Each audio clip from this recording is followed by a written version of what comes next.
तो चलिए स्टूडेंट्स, अब हम लोग हेनरी लॉ को समझते हैं। क्या है भाई हेनरी लॉ, जिसमें हम लोग ना डाल्टन और हेनरी के नियम को समझे और उसी को मिलाकर अभी हेनरी लॉ बन गया है। ठीक है, क्योंकि इसमें डाल्टन जी का भी कुछ कंट्रीब्यूशन था, उनके कुछ रूल्स जो है हेनरी लॉ में फॉलो किए गए हैं, इसी के लिए हमने पीछे उसको भी देख लिया।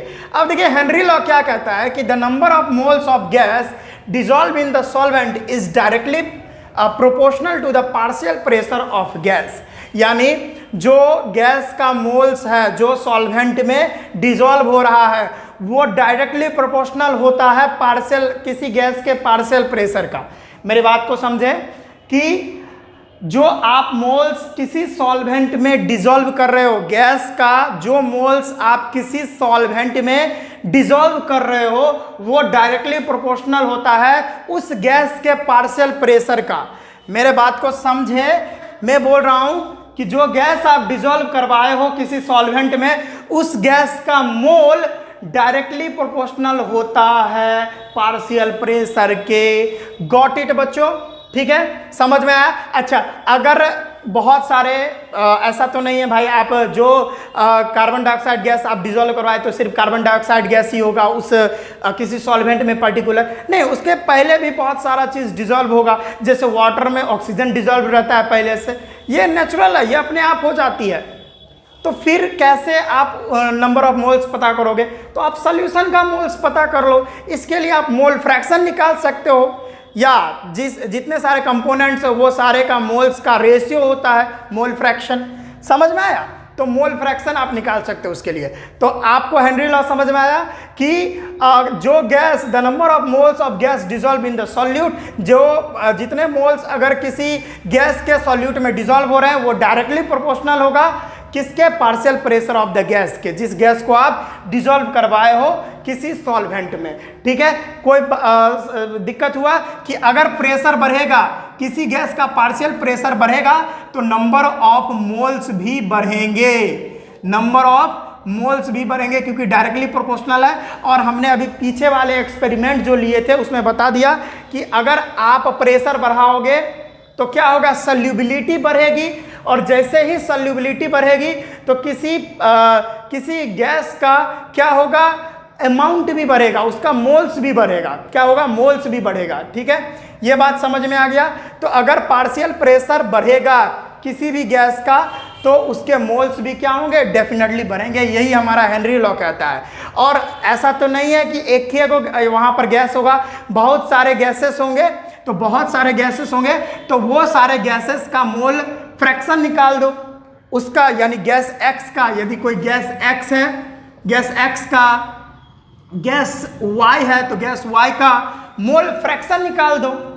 मोल फ्रैक्शन कैसे निकालते हैं आपको पता होगा। ठीक है, कोई दिक्कत?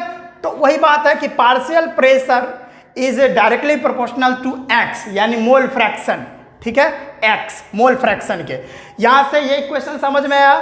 ठीक है, ऐसा नहीं बोला, मैं ऐसा नहीं बोल रहा कि एक ही गैस होगा, उसमें बहुत सारे गैस हो सकते हैं, तो वो उन सारे गैस का मोल्स निकालना होगा ना आपको। तो वो सारे गैस का मोल्स कैसे निकालोगे? जब आप मोल फ्रैक्शन निकालोगे तो मोल फ्रैक्शन निकालोगे, आराम से निकल जाएगा। कोई दिक्कत है क्या? नहीं। तो यहाँ पर मैं एक और पॉइंट लिख सकता हूँ कि पार्शियल प्रेशर जो है किसी भी गैस का वो डायरेक्टली प्रोपोर्शनल होगा एक्स के, यानी मोल फ्रैक्शन के। ठीक है, तो P डायरेक्टली प्रोपोर्शनल एक्स, तो यहाँ पर यह प्रोपोर्शनैलिटी साइन हटेगा तो KH लगेगा। ठीक है, यहाँ पर देख रहे हो KH लगेगा, जो कि क्या है? हेनरी कांस्टेंट है, इसको बोलते हैं। क्या बोलते हैं? Henry constant. ठीक है, फिर KH इधर आएगा तो P/X हो जाएगा। ठीक है, और यहाँ से हम क्या क्या पॉइंट निकाल सकते हैं यहाँ पर देखो मैंने लिखा है सारा बात।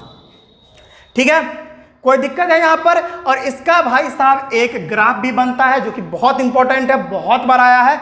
इस ग्राफ को देखे भाई, इधर भाई साहब ये y एक्सिस है और ये है x।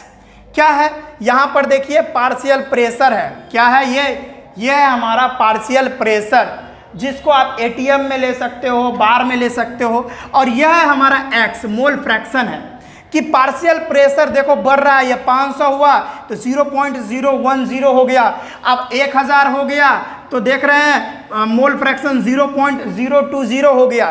तो देख रहे हैं ना बच्चों, कि जैसे जैसे आप पार्शियल प्रेशर बढ़ाते जा रहे हैं, मोल फ्रैक्शन भी बढ़ रहा है, यानी मोल्स भी बढ़ रहे हैं। समझ में आया? वही बात तो हमारा हेनरी लॉ कह रहा है। ठीक है, अब इस ग्राफ को देखिए, और यहां पर इसका जो ग्राफ बनेगा ना वो स्ट्रेट लाइन बनेगा एकदम, इसका जो स्लोप होगा एकदम स्ट्रेट लाइन होगा। और ये क्या है? सीधा ये है KH, जिसको हम हेनरी कांस्टेंट बोलते हैं। क्या बोलते हैं? Henry constant. इस ग्राफ को देखकर आपको कुछ बातें हैं जो समझ में आनी चाहिए। वो देखिए क्या है कि different gases have different value of KH, यानी अलग अलग गैस का अपना KH का वैल्यू होता है। ठीक है, यानी हेनरी कांस्टेंट अलग अलग गैस का अलग अलग होता है, और यह हर एक गैस का फिक्स होता है, अपना अपना एक पर्टिकुलर होता है KH की वैल्यू सबके लिए।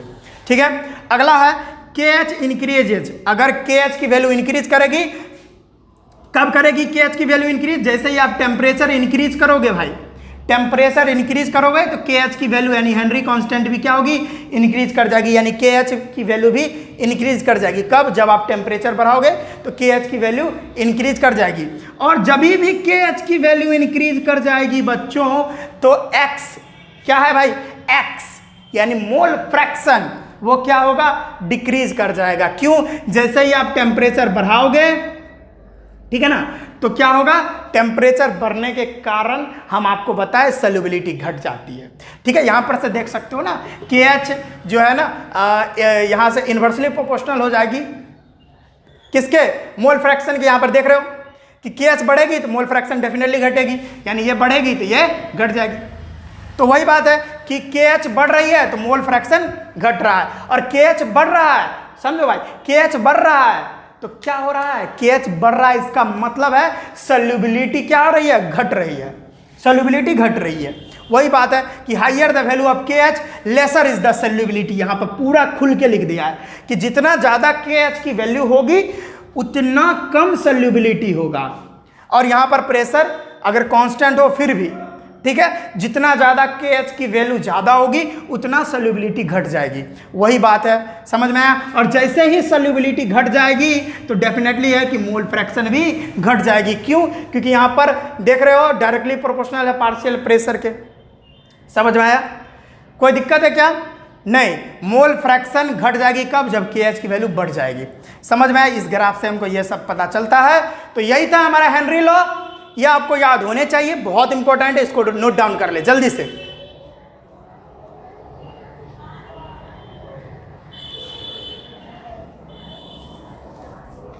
तो ठीक है बच्चों, तो आज के इस वीडियो में बस हम इतना ही रखते हैं। हम मिलते हैं नेक्स्ट वीडियो में। हमने रिसेंटली में ही अपना एप्लीकेशन लॉन्च किया है, उसका लिंक आपको डिस्क्रिप्शन में मिल जाएगा, जाइए डाउनलोड कीजिए। वहाँ पर कुछ पेड बैचेज चल रहे हैं, बहुत मिनिमम कॉस्ट में आपको बैचेस अवेलेबल हो जाएंगे, बहुत ही मिनिमम कॉस्ट में। इतना मिनिमम कॉस्ट है कि आप बिलीव नहीं कर सकते कि भाई इतना मिनिमम कॉस्ट भी हो सकता है। केमिस्ट्री, पूरा केमिस्ट्री जो है ना आपको 49 रुपीज़ में भी मिल रहा है, ऑफर चल रहा है, तो डेफिनेटली उसको जाके देखें। ठीक है, तो आज के इस वीडियो में बस हम इतना ही रखते हैं। अब यहाँ पर कुछ बच गया इसका न्यूमेरिकल, क्योंकि वीडियो भी लंबा हो गया। अब इस पर कुछ न्यूमेरिकल बच गए हैं, 1-2 न्यूमेरिकल हम नेक्स्ट वीडियो में करा देंगे। तो आज के इस वीडियो में बस हम इतना ही रखते हैं। हम मिलते हैं नेक्स्ट वीडियो में, तब तक के लिए जय हिंद।